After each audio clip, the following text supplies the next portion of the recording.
ہر طرح کی تعریفات و صفات بڑائی کبریائی اتنا تقدیس تکمیل اور تمجید اللہ رب العالمین کے لیے ہے، اس خالق و مالک اور اس مواد کے لیے ہے جس نے ہم تمام انسانوں کو اس زمین میں پیدا کیا اور طرح طرح کی نعمتوں سے نوازا۔ وہ اللہ ایک ہے، وہ بے نیاز ہے، اس نے جنا نہ جنا کیا، اور اللہ تبارک و تعالیٰ کے ہم سب کو شامل ہو۔ درود و سلام نازل ہو سب سے مقدس پر، سب سے مکرم پر، جن کا نامی نامی اسم نامی جلال محمد رسول اللہ صلی اللہ علیہ وسلم۔ اللهم صل على محمد وعلى آل محمد كما صليت على إبراهيم وعلى آل إبراهيم إنك حميد مجيد۔ اللهم بارك على محمد وعلى آل محمد كما باركت على إبراهيم وعلى آل إبراهيم إنك حميد مجيد۔ سامعین کرام، وحاضرین جمعہ اور نیچے کے شعبے میں موجود ہماری مائیں بہنیں، آج جس عنوان پر یہ خطبہ منتخب کیا گیا ہے وہ عنوان ہے حرام کمانا جرم کیوں ہے؟ یعنی ایک شخص اگر کما رہا ہے، اسی کے ساتھ ساتھ چوری کر کے اس نے کما لیا، کچھ ظلمن اس نے کسی کا مال ہتھیا لیا، کچھ جھوٹی قسم کھا کر کچھ مال ہتھیا لیا، کہیں ڈاکہ زنی کر لی، کسی کا مال چھین لیا، کسی کو مار پیٹ کر مال حاصل کر لیا، تو آخر یہ سارے مال جو ہے یہ حرام کیوں ہے؟ یا اگر حرام ہے تو جرم کیوں ہے؟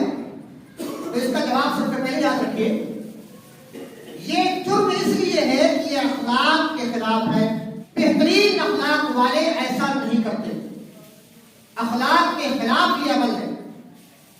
دوسرا یہ کہ دنیاوی قانون کے اعتبار سے بھی یہ غلط ہے، اور تیسرا یہ کہ اس دین اور شریعت کے خلاف ہے جس شریعت کو ہمارے رسول جناب محمد رسول اللہ صلی اللہ علیہ وسلم لے کر آئے۔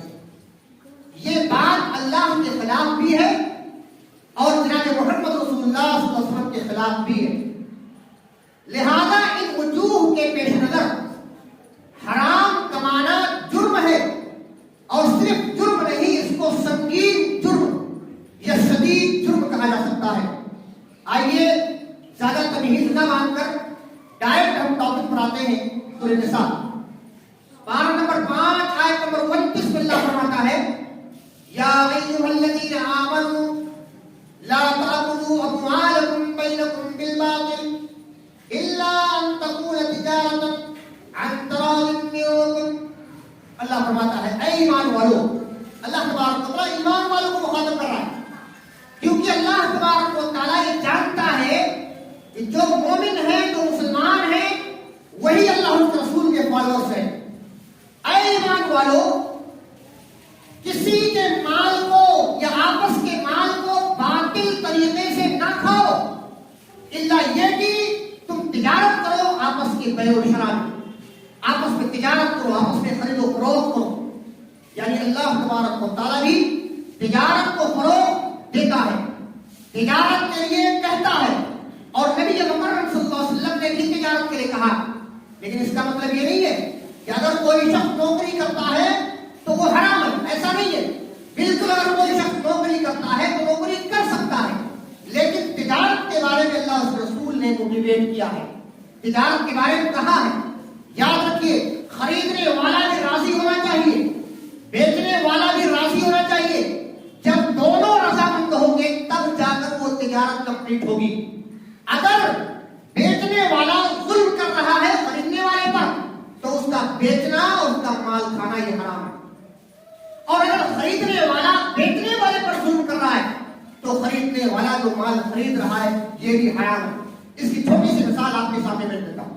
تقریباً 2-3 سال پہلے دلی کا معاملہ جو سامنے آیا، پیپروں کی زینت بنی یہ خبر کہ ایک شخص دلی کے ایک بازار کے اندر جو ہے ہیڈ فون خریدتا ہے، جسے واک مین کہتے ہیں، اسی طرح سے ہیڈ فون کہتے ہیں جو کان میں لگاتے ہیں۔ معاملہ یہ ہے، کچھ لوگوں کی حالت یہ ہوتی ہے کہ کسٹمر اگر آیا، ہم سے کوئی بات پوچھا، ہمارے مال کو ہاتھ لگا لیا، اب اس کو خریدنا ہی ہے، اگر نہیں خریدے گا ہم اس کو تو ہم ماریں گے۔ لہذا وہ شخص آیا, اس کو دیکھا, پسند نہیں آیا اور جانے لگا. اس کو بلا کر اس کو اتنا مارا گیا, اتنا مارا گیا, اس کو مار ڈالا گیا, اس کو مار ڈالا گیا. یہ ظلم کس کی طرف سے ہوا؟ بیچنے والے کی طرف سے. بیچنے والے کی طرف سے ظلم ہوا, خریدنے والے پر ظلم ہوا. لیکن بسا اوقات ایسا بھی ہوتا ہے کہ خریدنے والا شخص آتا ہے, زور آور ہے, قوت والا ہے, یا کوئی کسی پولیس کے ڈپارٹمنٹ میں موجود ہے, آتا ہے کوئی سامان خریدنے کے لیے. اگر آپ اس سے پیسہ مانگ لیں تو آپ پر غصہ ہوتا ہے, آپ کو مارتا پلٹتا ہے اور جھوٹے کیسز کے اندر آپ کو پھنسا کر جو ہے جیل میں ڈال دیتا ہے. یہ خریدنے والے کے, خریدنے والا بھی ظلم کرتا ہے. دونوں اگر کسی طور پر بھی ظلم کر رہے ہیں تو یاد رکھیں اسلام یہ چیز جائز نہیں کرتا ہے جب تک کہ بیچنے والا بھی خوش ہو جائے, راضی ہو جائے, خریدنے والا بھی خوش اور راضی ہو جائے.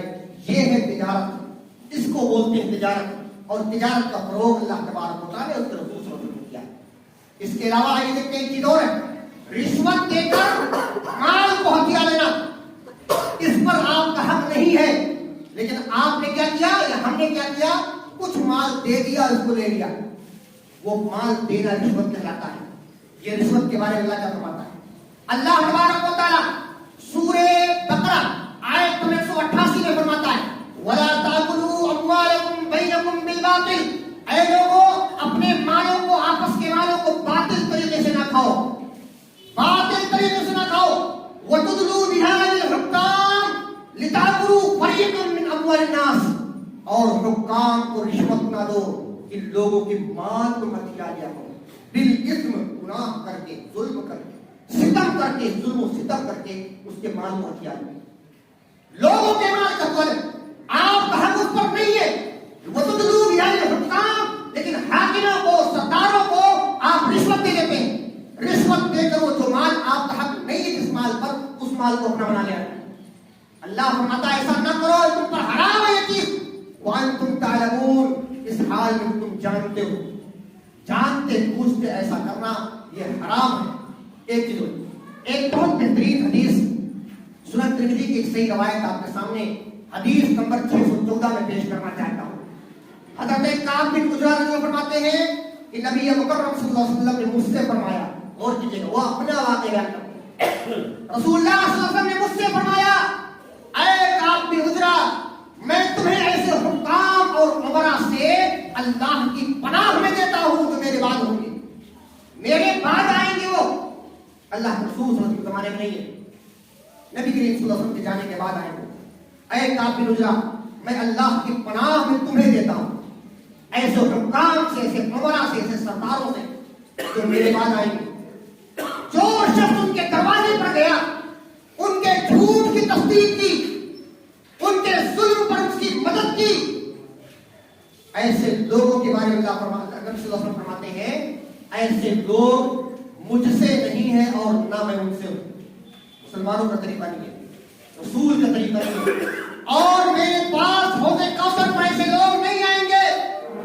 ہر شخص پیاسا ہوگا, پیاس کا حل, پیاس کا حل, شدت کی پیاس کا حل صرف ایک ہوگا بس, اور وہ کیا ہوگا؟ حوض کوثر. جناب محمد رسول اللہ صلی اللہ علیہ وسلم کے ہاتھوں سے جام کوثر نصیب ہو جائے, یہ کتنی بڑی بات. گلے سوکھ چکے ہیں, پانی کا نام نشان نہیں ہے, ایسی حالت, ایسے حالات میں جناب محمد رسول اللہ صلی اللہ علیہ وسلم کے ہاتھ سے پیالہ نصیب ہو جائے, جام کوثر نصیب ہو جائے, ایسے شخص کو نصیب نہیں ہوگا جو ظالم سرداروں, ظالم بادشاہوں اور ظالم حکمرانوں اور ظالم حکام کی جھوٹ کی تصدیق کرتا ہے اور ان کے ظلم پر ان کی مدد کرتا ہے. اور لیکن جو شخص ان کے دروازے پر گیا یا نہیں گیا لیکن ان کے جھوٹ کی تصدیق نہیں کی, ان کے ظلم پر اس کی مدد نہیں کی, تو ایسے لوگ مجھ سے ہیں اور میں ان سے ہوں. میں ان سے ہوں, وہ مجھ سے ہیں, اور ایسے لوگ میرے پاس حوض کوثر پر تشریف لائیں گے. ایسے لوگ میرے پاس آئیں گے اور جام کوثر پیئیں گے. اور فرماتے ہیں اے کعب بن عجرہ, ابھی حدیث پوری نہیں ہوئی, اے کعب بن عجرہ, الصلاۃ برہان, نماز دلیل ہے, والصوم جنۃ حصینۃ, روزہ مضبوط ڈھال ہے, والصدقۃ, اور صدقہ